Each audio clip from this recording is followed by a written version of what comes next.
பார்க்க போறோம்னா 7ஆம் வகுப்பு, அதாவது பழைய புக் பார்க்க போறோம். நம்ம ஏற்கனவே புது புக் எல்லாமே முடிச்சிட்டோம். ஸோ இப்போ நம்ம பார்க்க போறது பார்த்தோம்னா 7ஆம் வகுப்பு, அதோட பழைய புக் பார்க்க போறோம். சரி, ஓகே. ஃபர்ஸ்ட் வந்து ஒவ்வொரு இயலா நம்ம போகலாம். இப்போ நம்ம பார்க்க போறது ஃபர்ஸ்ட் இயல். அந்த ஃபர்ஸ்ட் இயல்ல என்னென்ன இருக்கு அப்படின்னு சொல்லிட்டு ஒரு டைம் பார்த்துடலாம். என்னென்ன இருக்குன்னு பார்த்தோம்னா வாழ்த்து, திருக்குறள், செம்மொழி தமிழ், அப்புறம் ஊரும் பேரும், சார்பு எழுத்துக்களின் வகைகள். இதை 5 டாப்பிக்கே நம்ம பார்க்க போறோம் அந்த ஃபர்ஸ்ட் இயர்ல. சரி, ஓகே. டைம் வேஸ்ட் பண்ணாம போயிடலாங்களா? ஓகே, ஃபர்ஸ்ட் வாழ்த்து பார்க்கலாம்.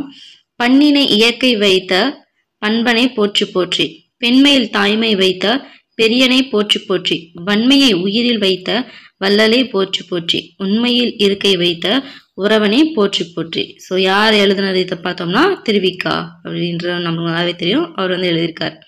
ஸோ இசையை இயற்கையோடு இணைத்த பண்பாளனே, பெண்களுக்கு தாய்மையால் பெருமை சேர்த்த பெருமைக்குரியவனே, கொடைத்தன்மையை உயிரினங்களுக்கு தந்த வள்ளல் தன்மை உடையவனே, உள்ளத்தில் உண்மையை வைத்த உறவுடையவனே, உன்னை வாழ்த்துகிறேன் அப்படின்னு சொல்லிட்டு சொல்றாரு. ஸோ சொற்பொருள் பார்த்தோம்னா பண் அப்படின்னா இசை, வன்மை அப்படின்னா கொடைத்தன்மை, போற்றினா வாழ்த்துகிறேன். ஓகேங்களா? ஸோ நெக்ஸ்ட் பார்க்கலாம். ஆசிரியர் குறிப்பு பார்க்கலாம். ரொம்ப முக்கியமானது. பெயர் பார்த்தோம்னா திருவி கல்யாண சுந்தரனார். ஸோ இதே வந்து கொஸ்டினாவே கேட்டிருக்காங்க. திருவிக்கா அதோட இது என்ன அப்படின்ற மாதிரி விளக்கம் என்ன அப்படின்னு கேட்டிருக்காங்க. என்னன்னு பார்த்தோம்னா திருவாரூர் விருத்தாச்சலனார் மகனார் கல்யாண சுந்தரனார் அப்படின்னு சொல்லிட்டு அதுக்கு திருவிக்காவோட அதோட சுருக்கம் தான் திருவிக்கா அப்படின்னு சொல்லி சொல்றாங்க. ஸோ அந்த பெற்றோர் யாருன்னு பார்த்தோம்னா விருத்தாச்சலனார் சின்னம்மையார். பிறந்த ஊர் பார்த்தோம்னா காஞ்சிபுரம் மாவட்டத்தில் உள்ள துல்லம். ரொம்ப முக்கியம். ஸோ காஞ்சிபுரம் மாவட்டத்தில் இருக்க துல்லம்ல தான் பிறந்தாரு.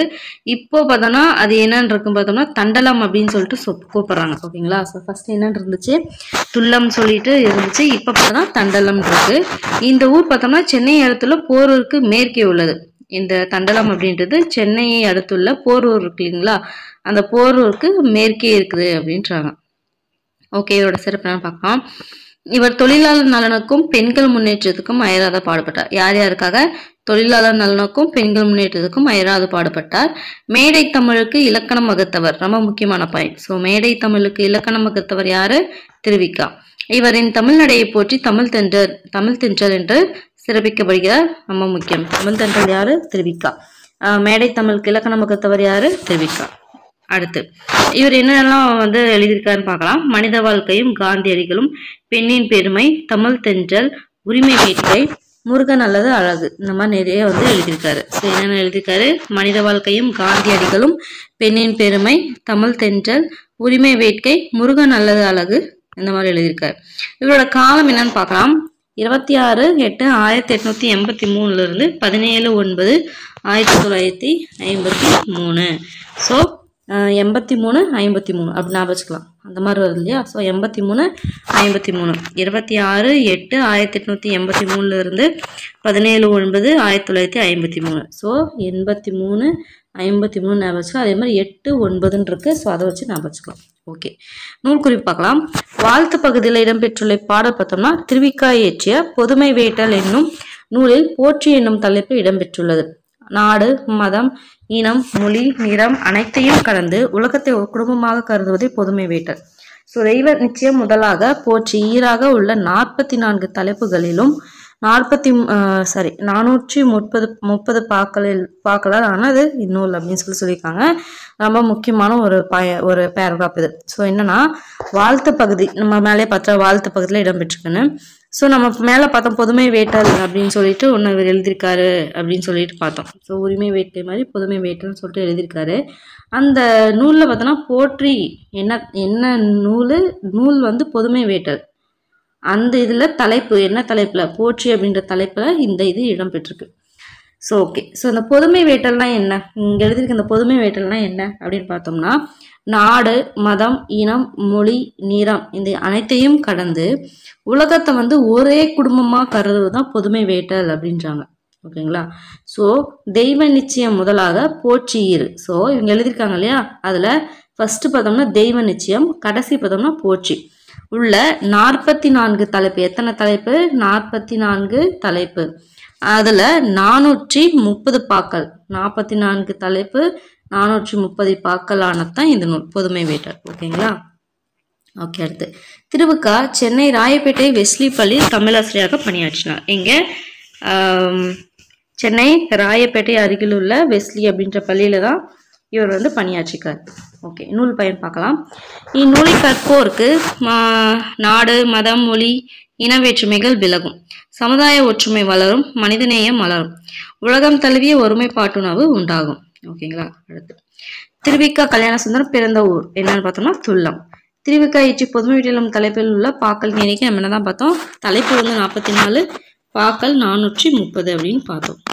ஓகே, வன்மையை உயிரில் வைத்த இந்த அடியில் வன்மை என்னும் சொல் தரும் பொருள் என்ன பார்த்தோம், கொடைத்தன்மை பார்த்தோம்னா இதுக்கு ஆன்சர் கொடைத்தன்மை. அடுத்து வந்து திருக்குறள். திருக்குறள்ல வாய்மை.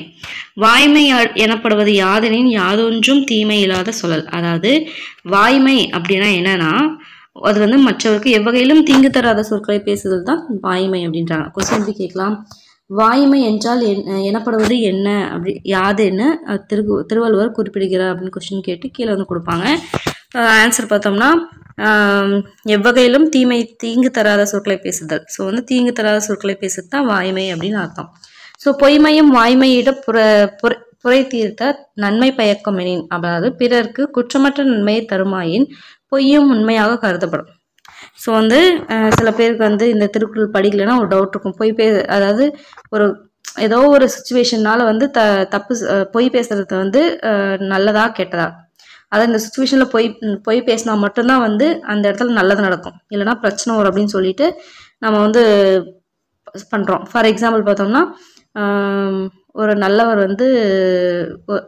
வந்து ஒரு கொலைகாரன் தேடிட்டு வரான் அப்படின்னா அவர் வந்து நம்ம வீட்டுக்குள்ள ஒளிஞ்சுக்கிறாரு அப்படின்னு சொன்னோம்னா அப்போ வந்து என்ன சொல்லுவாங்கன்னா, இங்கே வந்து வந்தானான்னு கேட்கும்போது அவன் வந்திருக்கான், ஆனால் அந்த டைமில் நம்ம உண்மை பேசணும்னா அந்த நல்லா வந்து செத்து போயிடுவான், அதனால் நம்ம என்ன சொல்லணும், வரலை அப்படின்னு தான் சொல்லுவோம்.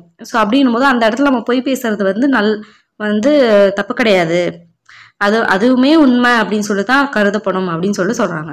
ஸோ பிறருக்கு குற்றமற்ற நன்மையை தருமாயின் பொய்யும் உண்மையாக கருதப்படும். அடுத்து இதுக்கு பொருள் என்ன பார்த்தோம்னா, புரை அப்படின்னா குற்றம், பயக்கும்னா தரும். புரைனா என்னது, குற்றம். தன்னெஞ்சு அறிவது பொய்யற்க பொய் தப்பின் தன்னெஞ்சே தன்னை சொல்லும். அதாவது தன்னெஞ்சம் அறிந்து பொய் கூறக்கூடாது, கூறின் தன்னெஞ்சமே தன்னை வருத்தும். அதாவது என்ன பண்ணுவோம், நம்ம வந்து பொய் சொல்லிட்டானா ஒரு கில்ட்டி ஃபீலிங் இருக்கும் இல்லையா, நம்ம சொல்லிட்டோமேன்னு சொல்லிட்டு, அதனாலதான் வந்து பொய் சொல்லக்கூடாது. அதாவது குற்றமற்ற நன்மை தருமாயின் அப்படின்னு சொல்லி போன குரல் கொடுத்தாங்க. ஸோ அந்த மாதிரி டைம்ல சொல்லலாம். பட் வந்து தேவையில்லாம சொல்லி மற்றவங்களுக்கு வந்து கஷ்டப்படுற மாதிரி ஏதோ ஒரு விஷயத்த பண்ணிட்டு அதை போய் சொல்லிட்டோம்னா அது நம்மளுக்கு நம்மளே வந்து கஷ்டப்படுத்திக்கும் அப்படின்றாங்க. ஸோ சிறும்னா வருத்தும். உள்ளத்தால் பொய்யாத ஒழுகின் உலகத்தால் உள்ளத்துள் எல்லாம் உளன். அதாவது ஒருவன் தன் உள்ளமறிய பொய்யில்லாமல் நடப்பானால் அத்தகையவன் உலகத்தார் உள்ளங்களில் எல்லாம் இருப்பவன் ஆவான் அப்படின்னு சொல்றாங்க. அடுத்து மனத்தோடு வாய்மை மொழியின் தவத்தோடு தானம் செய்வாரின் தலை. அதாவது மனத்தோடு பொருந்திய வாய்மை பேசுபவன் தானம் தவம் செய்கிறவர்களை காட்டிலும் உயர்ந்தவனாக கருதப்படுவான். ஸோ நம்ம மனசறிஞ்சு பொய் சொல்லாம உண்மையை பேசுறவங்க வந்து தானம் தவம் செய்கிறவங்களை விட உயர்ந்தவங்களா இருப்பாங்க. ஓகே, அடுத்து பொய்யாமை அண்ணா புகழில்லை எய்யாமை எல்லாம் அறமும் தரும். அதாவது பொய் பேசாமை ஒருவனுக்கு எல்லா புகழையும் தரும், அவன் வருந்தாமலேயே அவனுக்கு எல்லா நலன்களையும் தரும் அப்படின்னு சொல்றாங்க. ஸோ அண்ணனா அவை போல்வன, எய்யாமைனா வருந்தாமல். அடுத்து பொய்யாமை ஆற்றின் அறம்பெற செய்யாமை நன்று. அதாவது பொய் சொல்லாமை என்னும் அறத்தை இடைவிடாமல் கடைபிடித்தால் வேறு எந்த அறங்களையும் செய்ய வேண்டியதில்லை அப்படின்னு சொல்றாங்க. புறந்தூய்மை நீரால் அமையும், அகத்தூய்மை வாய்மையால் காணப்படும். உடல் தூய்மை நீரால் உண்டாகும், அதே மாதிரி உள்ள தூய்மை வந்து வாய்மையால் வெளிப்படும். எப்படி நம்ம குளிக்கிறதுக்கு தண்ணி யூஸ் பண்ணி நம்ம கிளீன் பண்ணிக்கிறோமோ அதே மாதிரி உள்ளத்தை வந்து தூய்மையா வச்சுக்கணும்னா நம்ம வாய்மையை கடைப்பிடிக்கணும் அப்படின்றாங்க. அகம்னா உள்ளம், அமையும்னா உண்டாகும். எல்லா விளக்கும் விளக்கல்ல சான்றோருக்கு பொய்யா விளக்கே இலக்கு. அதாவது சான்றோருக்கு புற இருளை நீக்கும் விளக்குகளை விட அகத்தின் இருளை நீக்கும் பொய் பேசாமையை உண்மையான விளக்கு அப்படின்னு சொல்றாங்க. ஸோ யாம் மெய்யா கண்டவற்றுள் இல்லை எனதொன்றும் வாய்மையின் நல்ல பிற. யாம் உண்மையை கண்ட பொருள்களுள் எவ்வகையிலும் உண்மையை விட சிறந்தவையாக சொல்லத்தக்கவை வேறில்லை அப்படின்றாங்க. அதாவது அவங்க பார்த்ததுல பார்த்தோம்னா உண்மையாக கண்ட பொருளை பார்த்தோம்னா வாய்மை தவிர வேற எதுவும் சிறந்தது கிடையாது அப்படின்னு சொல்றாங்க. உண்மையை விட சிறந்தது எதுவுமே இல்லை அப்படின்னு சொல்றாங்க. அடுத்து பார்க்கலாம் ஆசிரியர் குறிப்பு. திருக்குறளை இயற்றியவர் திருவள்ளுவர். ஓகே, இவர் சுருங்க சொல்லி விளங்க வைப்பதில் வல்லவர். இவரை பற்றி தெளிவான வரலாறு இதுவரை கிடைக்கவில்லை.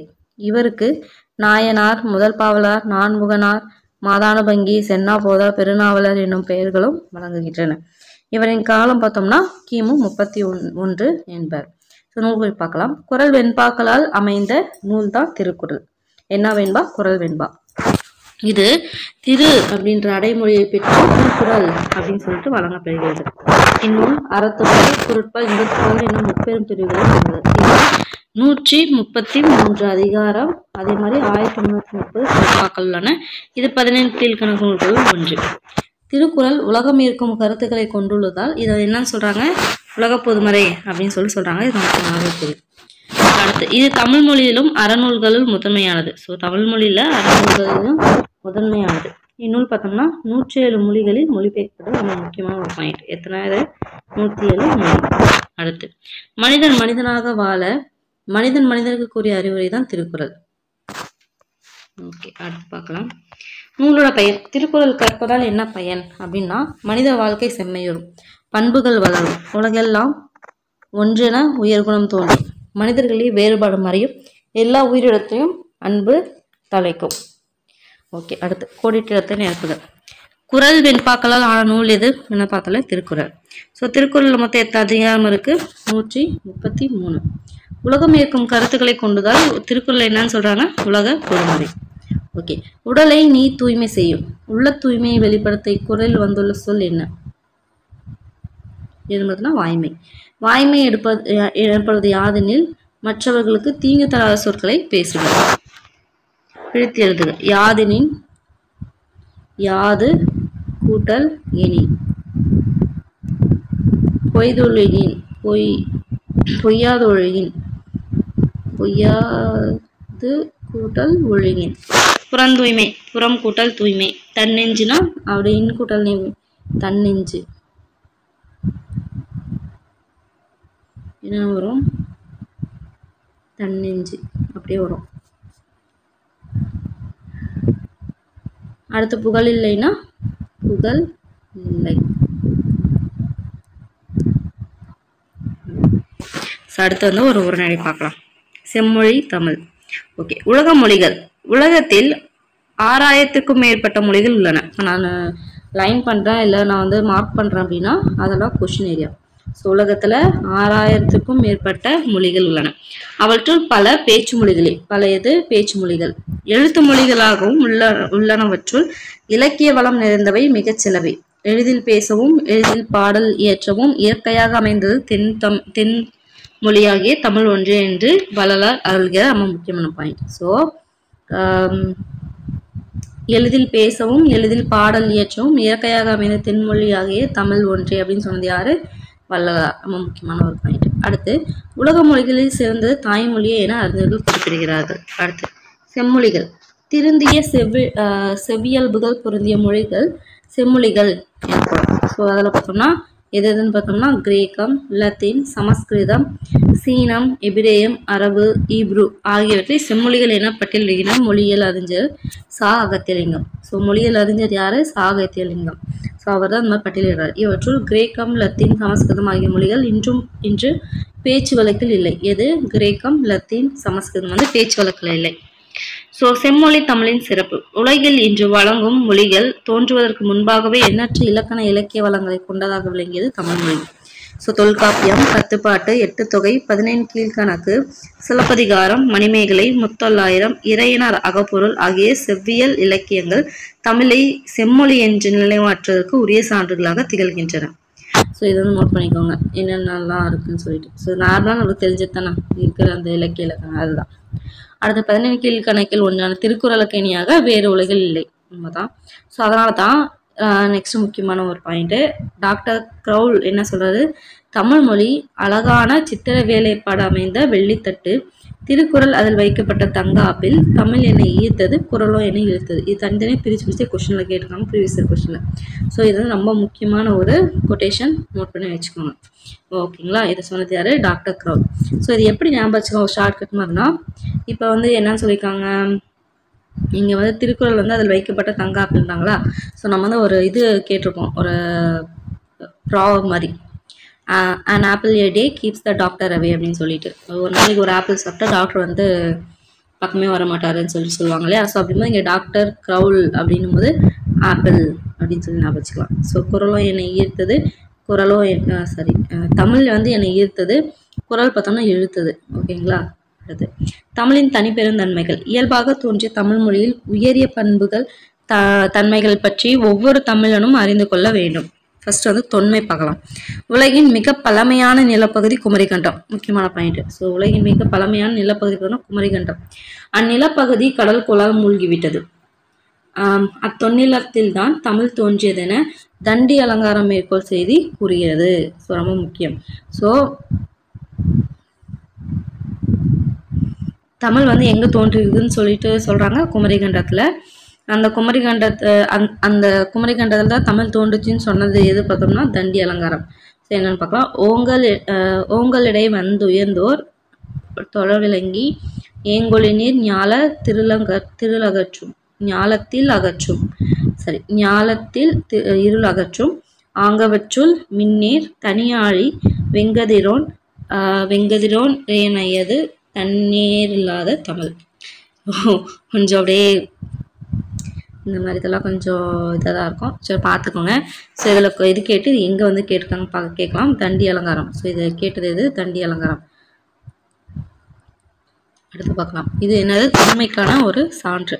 அடுத்து மென்மைனா தமிழ் மெல்லோசை மொழியாய் இருப்பதனாலேயே அஃது உலக முதல் மொழியாய் தோன்றிய வழக்கொழியாமல் இன்றும் இளமை மாறாமல் கன்னித்தமிழாய் இருந்து வருகின்றது. தாய்மொழியாக கொள்ளாதவரும் முயற்சி வருத்தமின்றி எளிதாக அதை கற்கவும் பேசவும் இயலுகின்றது. எக்காலத்தும் உள்ளத்தில் எழக்கூடிய கருத்துக்களை எல்லாம் தெரிவிக்கத்தக்க சொற்களை கொண்டதாக தமிழ் மொழி விளங்குகிறது. அதாவது தமிழ் வந்து என்ன ஓசை கொண்டிருக்கிறது அப்படின்னு கேட்பாங்க. இந்த மெல்லோசைன்றது கீவேர்டுங்க. ஸோ மெல்லோசை அப்படி அது இருக்கிறதுனால தான் அது உலகில் முதன் மொழியாய் தோன்றியும், அதாவது முதலாக தோன்றியுமே உலகத்தில் இன்னுமே வழக்கில் இல்லாமல் இருக்குது. நிறைய மொழி அந்த மாதிரி இல்லாமல் இருக்கு இல்லையா. ஸோ அந்த மாதிரி இல்லாமல் இன்னுமே வந்து வழக்கில் இருக்குது. இளமை மாறாமல் கன்னித்தமிழாய் இருக்கிறது. அதே மாதிரி தாய்மொழியாக கொள்ளாதவரும் முயற்சி செய்து கஷ்டம் இல்லாமல் ஈஸியாகவே கற்றுக்கிறாங்க. எக்காலத்துக்கும் உள்ளத்தில் எழக்கூடிய கருத்துக்களை எல்லாம் தெரிவிக்கத்தக்க சொற்களை கொண்டதாக இருக்குது அப்படின்னு சொல்லிட்டு சொல்கிறாங்க. ஸோ தமிழ் வந்து என்ன ஓசை கொண்டதுன்னு பார்த்தா மெல்லோசை. தாய்மை பெற்றோரை குறிக்கும் அம்மை, அப்பன் என குமரி நாட்டு தமிழ் சொற்கள் வடமொழி உள்பட்ட உலக பெருமொழிகள் பலவற்றிலும் வடிவு திரிந்து வழங்கி வருகின்றது. ஸோ தமிழ் சொல் இல்லாத உலக பெருமொழி யாதொன்றும் இல்லை என மறுக்க முடியாத உண்மை அப்படின்னு சொல்கிறாங்க.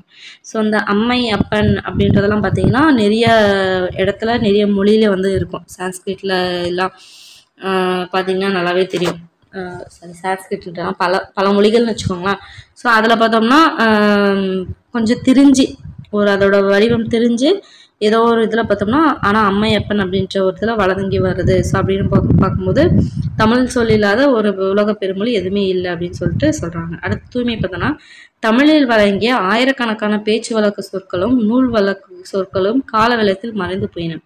எஞ்சியுள்ள பழஞ்சொற்களை கொண்டு தேவைக்கேற்ப புதுச்சொற்களை புனைந்து பிறமொழி துணையின்றி தமிழால் தனித்து இயங்க இயலும். ஸோ இவ்வுண்மையை அறிந்தே தமிழ் பிறமொழி துணையின்றி தனித்து இயங்குவது மட்டுமின்றி தலைத்தோங்கவும் செய்யும் அப்படின்னு சொன்னது யாரு? கால்டுவெல். ரொம்ப முக்கியமான ஒரு பாயிண்ட். ஸோ தமிழ் வந்து பிறமொழி துணையின்றி தனித்து இயங்குவது மட்டுமின்றி தலைத்தோங்கவும் செய்யும் சொன்னது யாரு? கால்டுவெல். ரொம்ப முக்கியமானது. ஓகே, செம்மை அப்படின்னு பார்க்கலாம். மக்களுக்கு ஒழுக்க வரம்பு தேவையானது போலவே மொழிக்கு இலக்கண வரம்பும் சொற்களின் திருந்திய வடிவமும் இன்றியமையாதன. இவற்றை தமிழில் உள்ளது போல் வேறு எம்மொழியிலும் காண இயலாது. அதனால்தான் இது செம்மொழி அப்படின்னு சொல்றாங்க. ஸோ வந்து அதாவது வந்து செம்மைனா வந்து ஷார்ட்டா சொல்லப்போனா ஒழுக்கம் அப்படின்னு வச்சுக்கலாம். ஸோ மக்களுக்கு வந்து எப்படி ஒழுக்கம் அப்படின்ற ஒரு விஷயம் இருக்கோ, அந்த மாதிரி ஒழுக்க வரம்பு இருக்கோ, அந்த மாதிரி மொழிக்கு வந்து ஒரு ஒழுக்க வரம்பு வேணும். அதுக்கு தான் இந்த இலக்கண வரம்பு இதெல்லாம் வந்து கண்டுபிடிச்சாங்க, எல்லாமே இது பண்ணாங்க. ஸோ அப்படிங்கும்போது பார்க்கும்போது தான் தமிழில் அந்த இலக்கண வரம்பு வந்து இருக்குது அப்படின்றதுனால இது வந்து செந்தமிழ் அப்படின்னு சொல்கிறாங்க அப்படின்றாங்க. மும்மை அப்படின்னா முதற்சங்கத்திலேயே இசையும் நாடகமும் ஏற்றமிழோடு இணைந்து முத்தமிழ் என வழங்கிய வரலாற்று.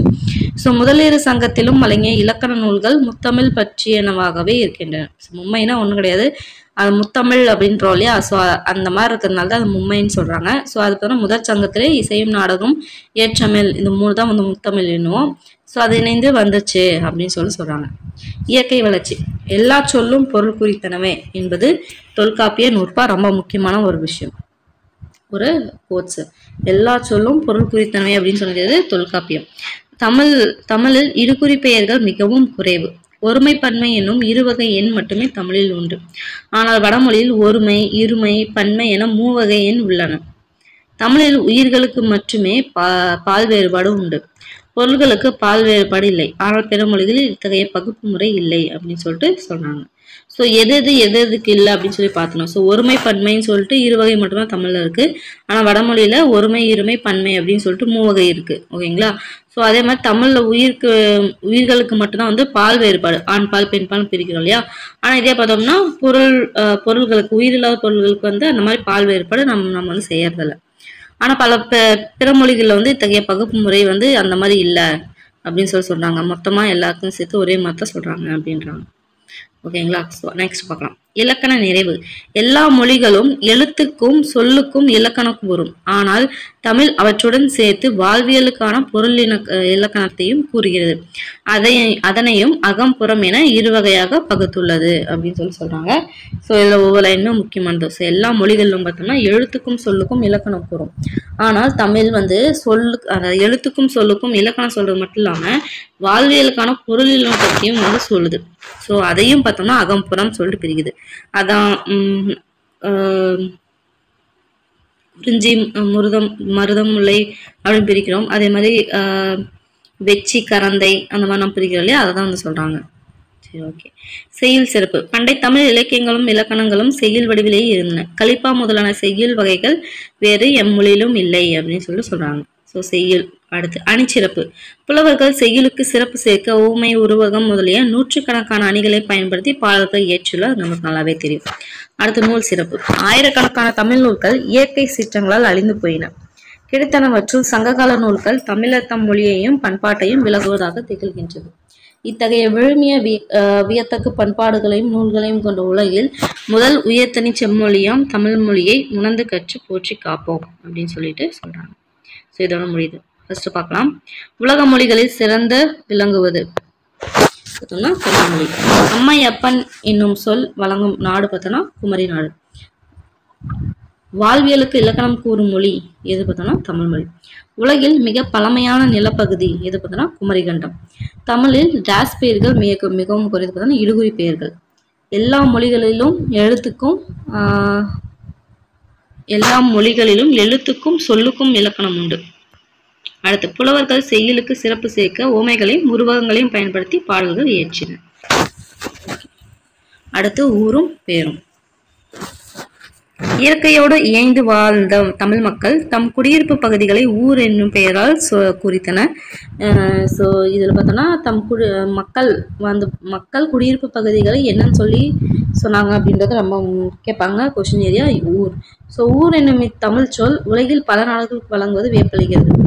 பாபிலோன் அருகே ஊர் என்னும் பெயரில் ஒரு நகரும் ஊர்நமு என்னும் ஊரும் உள்ளதாம். ஸோ நாளடைவில் பல்வேறு ஊர்கள் உருவாக நிலவகைக்கு ஏற்ப பெயரிட்டு மலையூர், காட்டூர், மருதூர், கடலூர் என வழங்க மக்கள் தலைப்பட்டனர். இவ்வாறு தமிழகத்தில் ஊரும் பேரும் தோன்றின அப்படின்றாங்க. ஸோ எப்படி கொஸ்டின் கேட்கலாம்னா ஊர் நம்மு அப்படின்றது எங்க இருக்கு அப்படின்னு சொல்லிட்டு கேட்கலாம். எங்கன்னு பார்த்தோம்னா பேபிலோன்ல தான் அந்த ஊர் நம்மு அப்படின்னு ஒரு இடம் இருக்கு. ஸோ நெக்ஸ்ட் பார்த்தோம்னா ஸோ அதுதான் இந்த எக்ஸாம்பிள் கொடுத்துருக்காங்க. Kanpur, Mysore, Singapore, Kuala Lumpur, Manipur. ஓகேங்களா?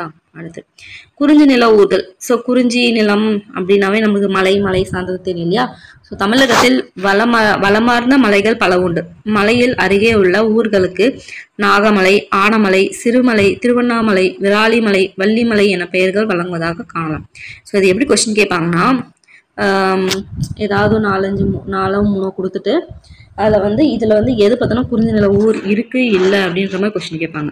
ஓகேவா? அடுத்து ஸோ ஓங்கி உயர்ந்த நிலப்பகுதி மலை எனவும், மலையின் உயரத்தில் குறைந்ததை குன்று எனவும், குன்றிலும் உயர்ந்ததில் குறைந்ததை வந்து கரடு எனவும், பாறை எனவும் பெயரிட்டு அழைத்தனர். ஸோ ஓங்கி உயர்ந்தது மலைன்னு சொல்லிட்டு நமக்கு தெரியும். ஸோ அதை விட கம்மியாச்சுன்னா அது என்ன சொன்னாங்க? குன்று அப்படின்வாங்க. அந்த குன்றோட கம்மியாச்சுன்னா என்ன சொல்றாங்க? கரடனும் பாறை அப்படின்னு சொல்றாங்கன்னு நமக்கு தெரியும். ஸோ இவற்றை ஒட்டி வாழ்ந்த மக்கள் தம் வாழ்விடங்களுக்கு ஊர் அப்படின்ற பெயரையும் சேர்த்து ஊர் பெயராக்கினர். ஸோ அதெல்லாம் குன்றை அடுத்துள்ள ஊர் பார்த்தோம்னா குன்றூர், குன்றத்தூர், குன்றக்குடி என்று வழங்கப்படுகிறது. ஸோ எதை அடுத்து? குன்றை அடுத்து. ஸோ அடுத்து பார்த்தோம்னா பூம்பாறை, சிப்பிப்பாறை, மட்டப்பாறை, வால்பாறை, குட்டப்பாறை என்னும் ஊர் பெயர்களுக்கான காரணத்தையும் இதனால் அறியும். ஏன்னா நம்ம கரடு அப்படின்னும் பாறை அப்படின்னும் பார்த்தோம் இல்லையா. ஸோ இந்த பாறை அந்த அந்த மாதிரி இருக்கிற இடத்துல இருக்கிற ஊருக்கு வந்து பூம்பாறை, சிப்பிப்பாறை இந்த மாதிரி போட்டிருக்காங்க அப்படின்றது சொல்றாங்க. அடுத்து மலையை குறிக்கும் சொல் பார்த்தோம்னா கிரி. கிரினா மலை, கிரிவலம்னுவாங்க இல்லையா. ஸோ அந்த மலைவளம், ஸோ வந்து கிரி அப்படின்னு அர்த்தம். ஸோ அதனால மலை பக்கத்தில் இருக்க ஊருக்கு சிவகிரி, கிருஷ்ணகிரி, நீலகிரி, கோத்தகிரி இந்த மாதிரி ஊர் பெயர்களும் வச்சிருக்காங்க. ஸோ குறிஞ்சி நில மக்கள் மலையிலிருந்து பிற இடங்களுக்கு சென்று தங்கிய போது தங்கள் நிலப்பெயரை மறவாமல் குறிச்சி, ஆழ்வார்குறிச்சி, கல்லடிக்குறிச்சி, கள்ளக்குறிச்சி, மொடக்குறிச்சி என பெயர் வைத்து கொண்டாடப்படும். ஸோ குறிஞ்சி என்னும் சொல்லி மருவி குறிச்சி ஆயிற்று அப்படின்னு சொல்லலாம் அப்படின்றாங்க. ஸோ குறிஞ்சியோட சொல் எப்படி மாறி இருக்கு? குறிச்சி மாறி இருக்கு. அதாவது குறிஞ்சி நிலத்துல மலையில வாழ்ந்தவங்க வந்து இடம் பெயர்ந்து வேற இடத்துக்கு போறாங்க. சரி, அங்க போயிட்டுமே அவங்களோட இதை வந்து மறக்கக்கூடாதுன்னு சொல்லிட்டு அந்த பேர்ல வச்சிருக்காங்க. அதுதான் இது அப்படின்லாம் சொல்லியிருக்காங்க. ஸோ வந்து அப்படி கூட கொஸ்டின் வந்து கேட்கலாம் ஸ்டேட்மெண்ட்ல. அடுத்து பார்க்கலாம்.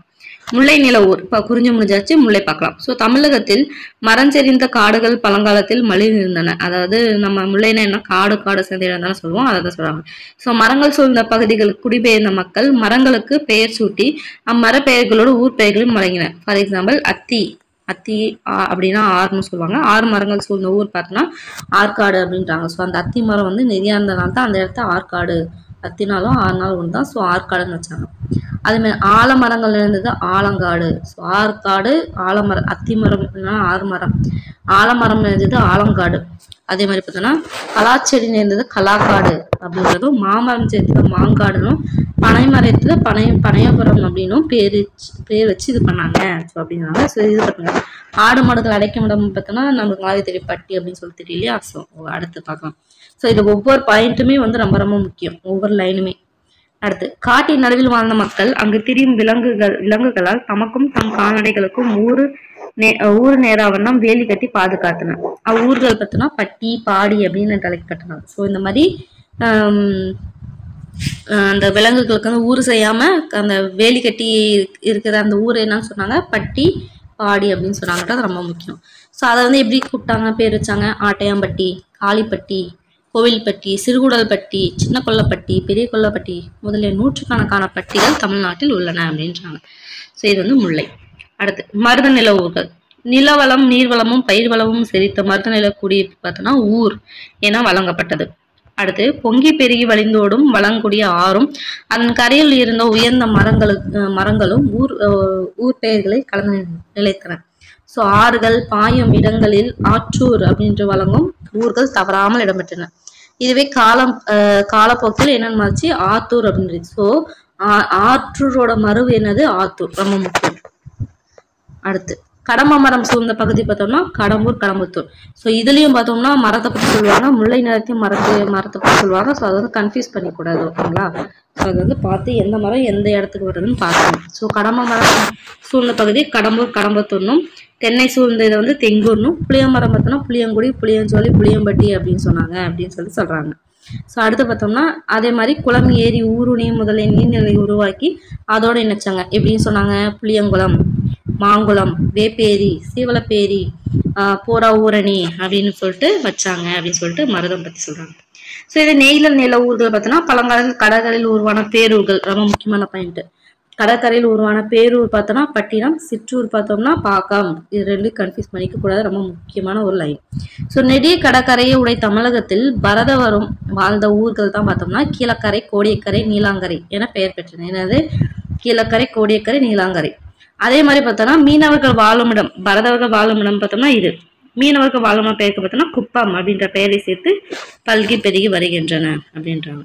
ஓகே. அடுத்து அரசும் ஊர்களும். பெருவேந்தரும் குறுநில மன்னரும் அரண்கள் அமைத்து மக்களை காத்தனர். ஸோ அந்த அரண்களும் கோட்டையும் ஒன்று.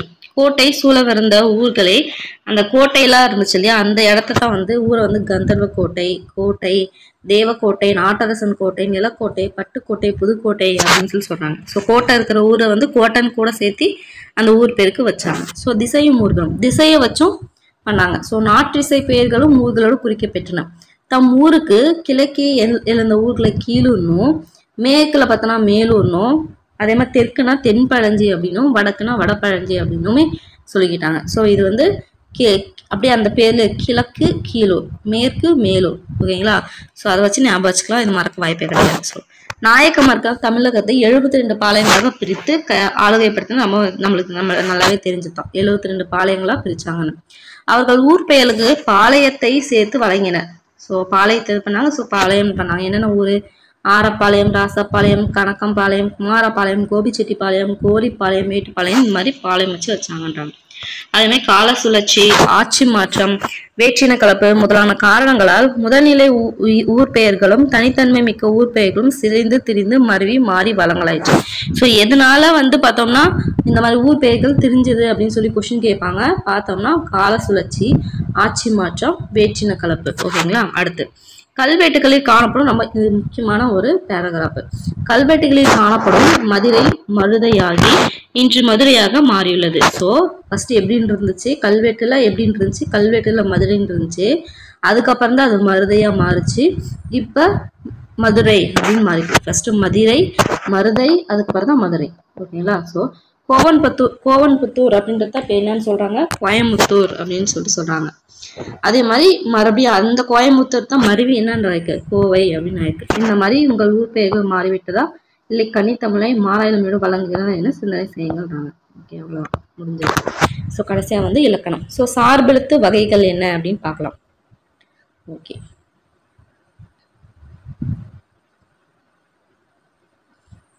ஸோ வீட்டில் வந்து முதல் பொறுப்பாளர்கள் பெற்றோர்கள். அவர்கள் தாமே தனித்து இயங்குகின்றனர். எனவே அவர்கள் முதன்மையானவர்கள். அதே போலதான் நம் தமிழ் மொழியில் உயிர் எழுத்துக்கள் 12ம் மெய்யெழுத்துக்கள் 18ம் தனித்து இயங்கி முதன்மை பெற்று விளங்குவதால் அவற்றை முதல் எழுத்துனாங்க. ஸோ நம்ம முதல் எழுத்து நம்மளுக்கு என்ன தெரியும்? உயிரெழுத்து 12ம் மெய்யெழுத்து 18ம் சேர்ந்த 30 தான் முதல் எழுத்து அப்படின்னு சொல்லி நம்ம பார்த்தோம்.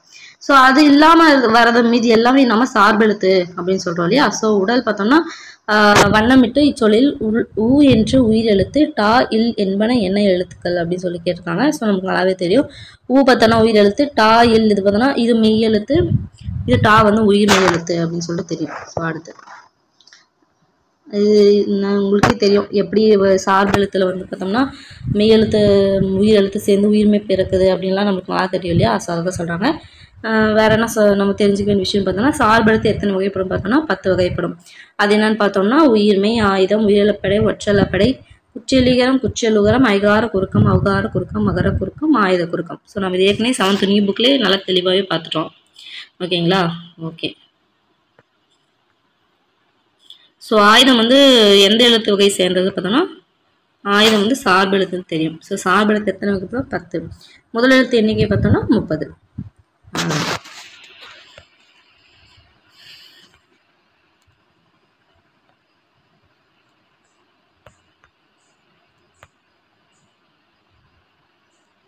ஓகே, இது பார்த்துக்கோங்க. சாதிகள் இல்லையடி பாப்பா, குலத்தாழ்ச்சி உயர்ச்சி சொல்லல் பாபம், நீதி உயர்ந்த மதி கல்வி, அன்பு நிறைய உடையவர்கள் மேலோ, உயிர்கள் இடத்தில் அன்பு வேணும், தெய்வம் உண்மை என்று தான் அறிதல் வேணும், வைரமுடைய நெஞ்சு வேணும், இது வாழும் முறைமை அடி பாப்பா அப்படின்னு சொன்னது யாரு?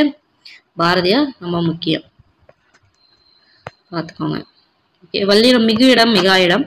ஸோ 2 சொற்கள் ஒன்றாக சேரும்போது இடையில் கசத்தப்ப ஆகிய 4 வல்லின மெய்யெழுத்துக்கள் எங்கே மிகும் என்பதை குறித்து அறிவோம். ஸோ எதுல இதாகும்னு பார்த்தோம்னா ஆ இ உ அப்படின்னு சுட்டெழுத்து நம்மளுக்கு நல்லாவே தெரியும். அந்த இந்த ஊன்றது இப்போ வழக்கில் இல்லைன்னு சொல்லிட்டு படித்தோம். ஸோ அப்படின்றது இந்த எழுத்துக்களின் மூலம் வல்லின எழுத்துக்களை முதலாக உடைய சொல் வந்து சேர்ந்தால் இடையில் அவ்வெழுத்துக்கள் மெய்யெழுத்து அவ்வெழுத்தின் மெய்யெழுத்துக்கள் தோன்றும். இதனை வல்லொற்று மிகுதல் அப்படின்னு சொல்லிட்டு சொல்றாங்க. அதாவது இப்ப ஆ கூட்டல் பையன் இருக்கா? ஸோ பையோட இது என்னது? மெய் என்னது? இப்பா. ஸோ அப்பையன் அப்படின்னு வரும். ஸோ அந்த மாதிரி ஆ முன் பையனும் எழுத்து வந்ததால் அதுக்கு பார்த்தீங்கன்னா மெய் எழுத்தாங்க இப்போ வந்துச்சு அப்படின்னு சொல்லிட்டு சொல்றாங்க. ஸோ வல்லின எழுத்துக்கள் வந்து முதலாக உடைய சொல் வந்து சேர்ந்தால் இடையில் அவ்வெழுத்து மெய்யெழுத்தா வருது இல்லையா? ஸோ அதுதான் என்ன சொல்லுவாங்கன்னா வல்லொற்று மிகுதல். அந்த வல்லினம் ஒற்றுனா மெய்யெழுத்து இல்லையா? ஸோ அந்த வல்லினமான வல்லினத்தோட மெய்யெழுத்து பார்த்தோம்னா மிகுதல். அதுதான் மொத்தம்னா வல்லொற்று மிகுதல் அப்படின்னு சொல்றாங்க. ஃபார் எக்ஸாம்பிள் பார்த்தோம்னா ஆ குட்டல் சட்டை, அச்சட்டை, இத்தோட்டம், இக்குளம், முப்பக்கம், இந்த மாதிரி. ஸோ இதெல்லாம் பார்த்தோம்னா அதே மாதிரி எழுதி பாருங்க. அக்குடம், அக்கூட்டம், அப்பெட்டி, எப்பள்ளி, அதெல்லாம் பாருங்க அப்படி. ஒரு இது மாதிரி எழுதி பார்த்துக்கோங்க. அவ்வளோதான். ஸோ இது நம்மளுக்கு நல்லாவே தெரியும். அரபு எண் ஆக்சுவலி பார்த்தோன்னா நம்ம எழுதுகிற 1 2 3லாம் அரபு எண். இதுதான் பார்த்தோன்னா தமிழ் எண். ஸோ இது வந்து எப்படி சொல்லிட்டு உங்களுக்கே மனப்பாடம் பண்ணி வச்சுருப்பீங்கன்னு நினைக்கிறேன். கா, அடுத்து பார்த்தோம்னா உ, ஙா, அந்த சா மாதிரி வருது இல்லையா, சா, ரு, சு, ஏ, ஆ, அதாவது 1க்கு வந்து கா, 0க்கு வந்து 0 மாதிரி. ஸோ அந்த மாதிரி இதை பார்த்துக்கோங்க. இதில் கொஸ்டின் கேட்பாங்க. எப்படி கொஸ்டின் கேட்பாங்கன்னா, ஏதாவது ஒரு வார்த்தை கொடுத்துட்டு அந்த வார்த்தைக்கு பார்த்தோன்னா அந்த நம்பரை வச்சு தமிழ் எழுத்து எழுத சொல்லுவாங்க. ஸோ அதை வந்து பார்த்துக்கோங்க. அதனால் வந்து 1க்கு என்ன 2க்கு என்ன அப்படின்னு சொல்லிட்டு மனப்பாடம் பண்ணிக்கோங்க. ஓகே, இது எழுதுங்க. அகர வரிசையில் எழுத சொல்லியிருக்காங்க. இது எப்படின்னு நீங்களே ஒர்க் அவுட் பண்ணி பாருங்க.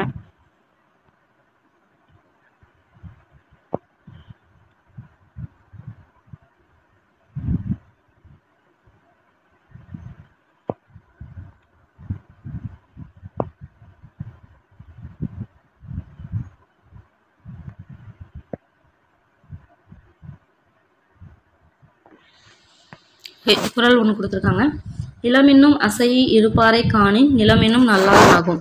ஸோ அதை பார்த்துக்கோங்க. அந்த கதையை படிக்கணும்னா கூட ஒரு டைம் படித்து பார்த்துக்கோங்க. ஓகே, வேலுநாச்சியார் பற்றி ஒரு இது மாதிரி சொல்லியிருக்காங்க. 12 வயதிலேயே மற்போர் சிலம்பம் வாழ்வீச்சு என வீரக்கலைகளை எல்லாம் கற்று தேர்ந்துதான் வச்சுருவார். ஸோ பூலிதேவன் போல இருக்கு அவரை பற்றி. மதுரைக்கு அருகில் புலி ஒன்று ஊருக்குள் நுழைந்து கண்ணில் படுகின்ற மக்களையும் ஆடு மாடுகளையும் அழித்து வந்தது. அதை கேள்வியுற்ற மக்கள் அச்சத்தோடு வாழ்ந்தனர். மக்களின் அச்சத்தை போக்க கருதிய அரசர் விஜயரங்க சொக்கநாதர் புலியை கொன்று வீழ்த்துபவருக்கு பரிசு வழங்கப்படும் என்று அறிவித்தார். இந்நிலையில் ஒரு நாள் ஊருக்குள் புகுந்த புலி தன் கையில் இருந்த ஆயுதங்களையே கொன்று வீழ்த்தினார் அச்சிறுவன். அரசரும் பரிசுகளும் பல வழங்கி அவரை சிறப்பித்தார். இளமையிலே துணிச்சலும் வீரமும் கொன்று விளங்கிய அச்சிறுவன் பின்னாளில் புலிதேவன் என்று அனைவராலும் போற்றப்பட்டான். இந்திய விடுதலைக்கு தென்னகத்திலிருந்து அந்நியரை எதிர்த்த சிறந்த வீரர் புலிதேவன் ஆவான். ஸோ அதுதான் புலிதேவர் நம்ம பார்த்தோம் இல்லையா, படித்தோம் இல்லையா பாளையக்காரத்தில், அதுதான் சொல்லியிருக்காங்க.